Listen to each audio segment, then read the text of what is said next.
Welcome back to Raising Them the Old Way. Today we are going to look at the third property we looked at while we've been searching for our forever farm.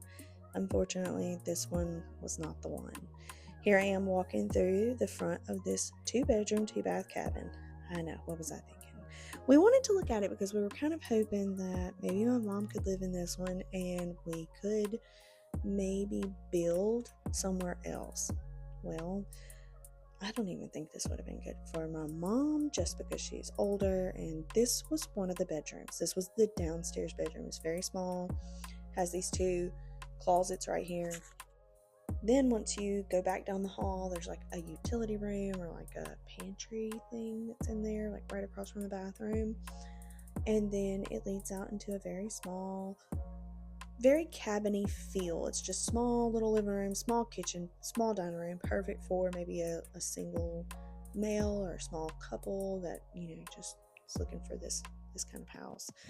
So I'm going to go up the stairs to the loft that has the master bedroom. I'm going to speed it up because you do not want to walk that slow with me up these stairs. So here we are in the master bedroom.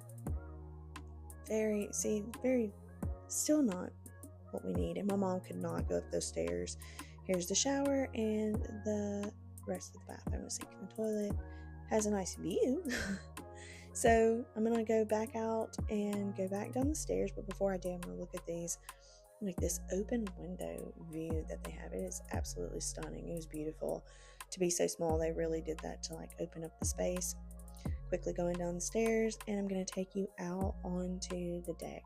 The deck is overlooking a pond, which is really, really, really nice. So peaceful there.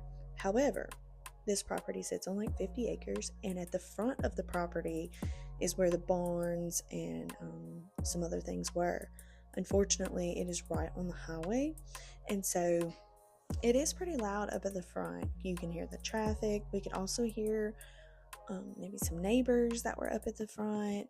They had kids, but I am very cautious about buying a property that's right on the highway with small children and animals. You just never know. They can escape very quickly, and the last thing you want is for your pets or your kids to get hurt. So here we are walking back out into this is like their living room area.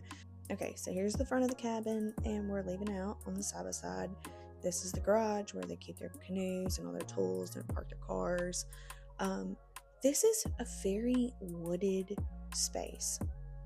They have quite a bit of woods instead of like cleared land. There was no real pasture area, and the only pasture that they did have was up at the front, which was by the highway.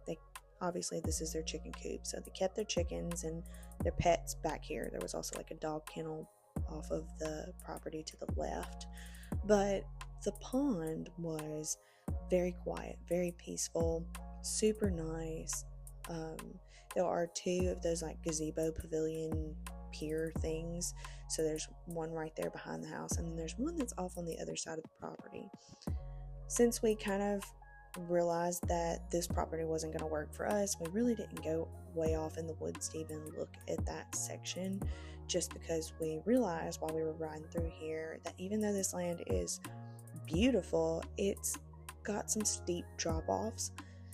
So you would just be riding, and all of a sudden it would just be like a drop-off right to your right. Like you would look over and see woods, and if you looked into the woods, you would see that it just went straight downhill. So it was obviously really built up on a hill, and that would make it hard. So even if you did clear the land, it would be hard to build a house, except for in that very front area, which was again right beside the highway. So although this was beautiful, it had a creek on it, it was a lot of land, the cabin was adorable, it's just not something that was going to suit our family, and it wasn't even anything that we felt like we could build on to make our home. So I wish whoever is selling it the best of luck, and I hope that whoever buys it enjoys it. It just didn't seem to be what we're wanting. We really want to do some agritourism, and we're hoping that we can farm part of it and somewhere safe for our kids and pets to live out their life and have fun. So this just wasn't it. But man, look at that view. Beautiful. Anyway, so we're still looking at properties. Stay tuned, and I will share the next one.